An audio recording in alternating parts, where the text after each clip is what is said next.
switches, puts up a three. Won't go. Rebound Bosh. Back out to Allen. His three-pointer. Bang!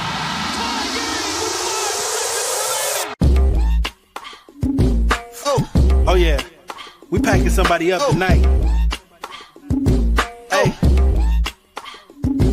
Come on in, take your shoes off before we close the door. Few rules, heat packing the air. We about to blow. This the basement, ain't nobody safe. You already know. Grab a seat and kick your feet before you. Yep. Welcome to the Basement Sports Network post-game show. I'm your host, Royal A. Shepherd, and that nigga Justin almost got it. He tried to end this shit before I got in here because he already know this will not be long, ladies and gentlemen. The Miami Heat lost 121-115 to the Milwaukee Bucks. And just being honest, bro, like, it was a good game, as competitive as you can hope. Tyler Herro didn't play. And therefore, that means that we had several people who contributed to the game. Bam, 11 of 25 for 31 points, 12 rebounds, 5 assists, 2 steals, a block. He started this game, and he had 21 of those points in the first half. So 21 points in the first half, or 23 of them in the first half, I'm sorry. And then in the second half, just kind of other guys started to get it going. So he started to move the ball around a little bit. But I think overall, the disappointing part from people were, like, a lot of people felt like he took way too many jumpers. And I can understand that line of thinking. I just believe that when you have a front court of Giannis and Brook Lopez, then opportunities at the rim will be limited. You notice Kel'el Ware wasn't particularly aggressive at the rim either. He was 3 or 4 from the field tonight, 6 rebounds, so he struggled a little bit. My guy Miguel, valiant loss. Oh, well. That's what it was. Ethical tank job. Duncan should have played in overtime. I disagree. I think Duncan Robinson was forcing a lot of shots throughout the course of this game. I wasn't thrilled with the way that my starting shooting guard was playing the game. He did turn around a little bit towards the end, but his most valuable contribution is kind of like his ability to kind of keep Bam involved in the game.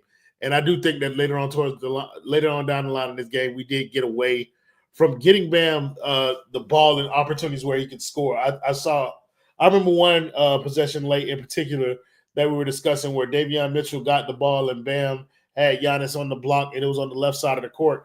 And Davion Mitchell kind of ran away with the ball, and Bam never touched the ball that possession.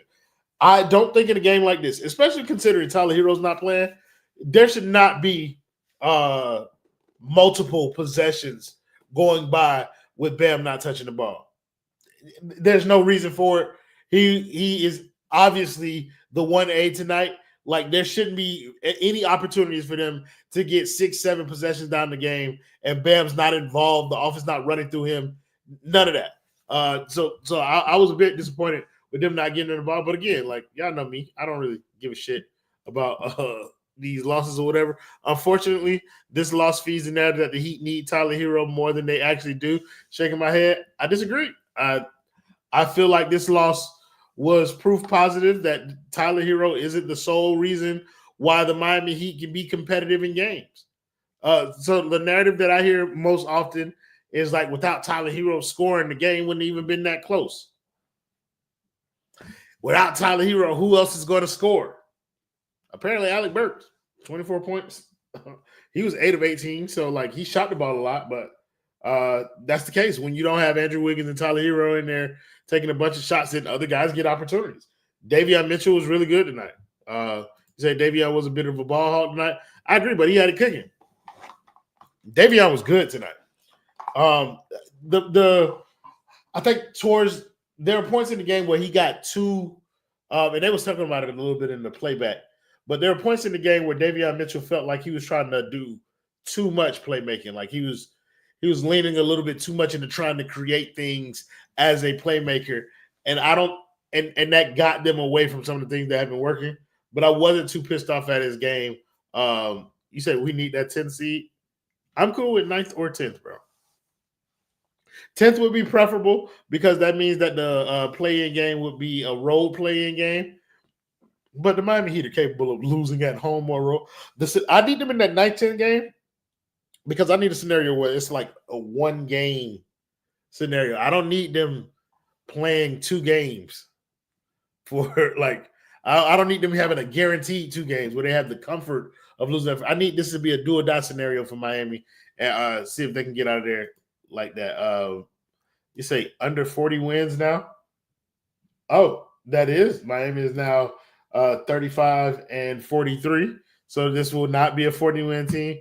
You said we need those ping pong balls. So what's his name? Bobby Marks. I think Bobby Marks put out a tweet today. Whether or not the Miami Heat are the 10 seed or not, it doesn't matter. It's just whether or not they make the playoffs.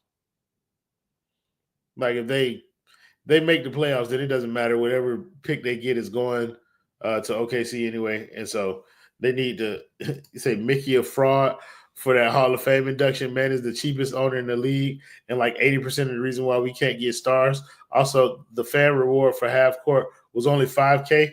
Cheap. Brother, my gripe with Mickey Arison will always be that I went to Game 3 of the NBA Finals where the Heat played the Denver Nuggets. And they gave us hand towels instead of T-shirts on them seats. He got to see me. Like, we got to squabble up if I see that boy in real life. I'm sorry. Me and Mickey Arison, yeah, we got to throw hands about that one. One of the main reasons for getting rid of 22 for the Canadian was that the Canadian plays. Where that motherfucker at? That's a good question, Gonzalo B. That's a great question. But again, like Andrew Wiggins, when he's here, is a solid player. And I want to make sure that he's a good player. I don't know if he's good for the Miami Heat. I'm going to leave it at that for now. Like, I want to give it time. I want to see whatever everybody else wants to see. Like, give him a training camp. I don't believe in that narrative. I don't need to give people training camps. I believe this season post Jimmy has been a long enough sample size for me to determine who I want to keep and who I don't want to keep. But I'm also here to see that. Knowing this Heat team, they'll lose a few games. Okay, you're fucking me up. Win that Wizards game and lose the playing game. If they lose the playing game, then that's good for us because we keep the draft pick. If they get to the first round of the playoffs, we lose the draft pick. The taking continues. I think Miami had a real opportunity to kind of increase their odds in this tankathon thing. But now it doesn't really matter. Like if Miami ends up with, let's say, the 11th best odds, you know what I mean? Is that as impactful as what we were thinking? Because, I mean, at one point in time, we were thinking top 8 odds, top 7 potentially. And if the ping pong, like more ping pong balls falling in our direction that way. Now it just feels like Miami's going to be picking another now I feel like Miami's going to be picking another like Jaime Jaquez-esque player. My worst fear right now, my worst nightmare is Walter Clayton Jr. It's my worst nightmare pick for the Miami Heat this whole time. And I get it. Like, bro, ball tonight. I'm still watching Duke in Houston play right now. But I watch Florida play, and I watch Walter Clayton Jr. ball. But at match 22, I don't want him anywhere near my roster. I'm sorry. I don't. You say keep Anderson, Burks, Mitchell, trade Wiggins. No, bro. You can get rid of Alec Burks too. And you can get rid of Kyle Anderson. Even though I will admit, Kyle Anderson is a good basketball player. Kyle Anderson is a smart basketball player. And I believe that goes a long way into why Kyle Anderson plays so very fucking much on this team. Like, it's because he's a smart player. No, not congrats on Mickey. Mickey needs to go to hell. But you said, damn, after the Final Four is crazy. I seen it. Correct. Fuck Jersey. Yeah. But yeah, dog, like Kyle Anderson is a smart player. He's a good basketball player, and he provides this Miami Heat team with something very unique. That being said, I do not want Kyle Anderson on this roster, bro. Like, I don't. I don't want him here. I'm cool. I'm gonna tell you the revelations that I got from this year. Khalil Ware, Pele Larson, Davion Mitchell. That's it. What's the Friday Breach talks about another loss closer to Walt or Clayton Jr. No, bro. Anderson is okay as a Kevin Love replacement. We don't need a Kevin Love replacement. I don't want a fucking Kevin Love replacement. I want a player who can play basketball. Like, I don't want to be playing Kyle Anderson. You're not a serious basketball team if Kyle Anderson is a part of your rotation. So, like, I think he's a good player. I think he's a smart player. I just don't want him on this roster, and I don't want a Kevin Love replacement. I don't want one of those old wily veterans to lead the locker room type shit. I don't want that. Bam the leader of the locker room. That's what I want. I want Bam the coolest. That's new. That's new, Shad. So that's game. But she said that because we said fuck Jersey. They talk about Kevin Love replacement, and we still waiting on Wade replacement. Hasn't happened while Sleepy Pat is here.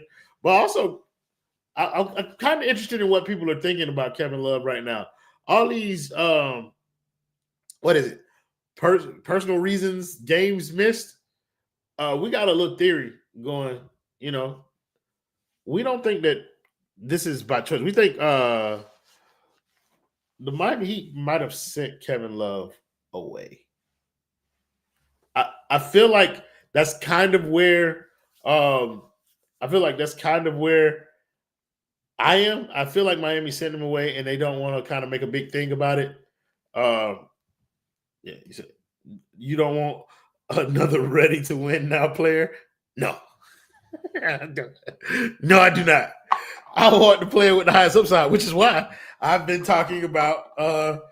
Like I was all in on the 8th overall pick because at the very least, like that put us in. But on the at the very least, that AFC put us kind of like in the realm of a player like a Jeremiah Fears, and I'm cool with coming away with a player like Jeremiah Fears out of the draft, and that being the addition to the Heat team this year. I got it, Justin. You said Fears? Yes, Jeremiah Fears. I would have loved to. Ideally, Dylan Harper is kind of my guy, but like if we ended up with the 8th best odds, and then we ended up, let's say, with the 7th overall pick, I would have been cool with Miami kind of, taking whoever's there. If VJ Edgecombe falls, then fine. If Fears is there, fine.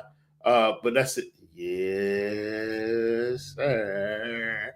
I'm glad you got in here early, my love, because Justin has informed me that no matter what is happening, he is ending this show at 15 minutes on the dot.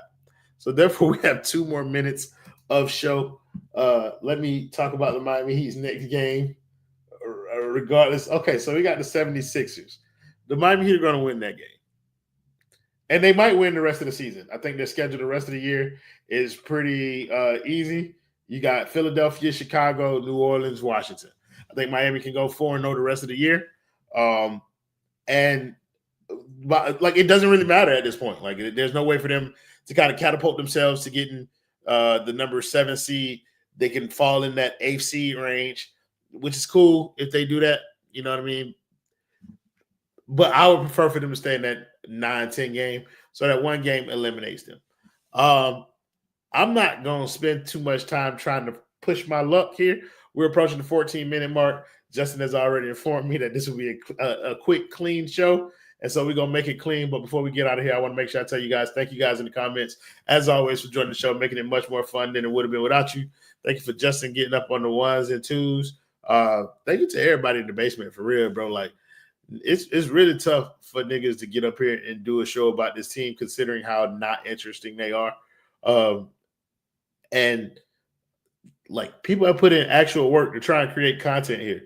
So if you appreciate it, we appreciate you. If you don't, fuck you and your mama.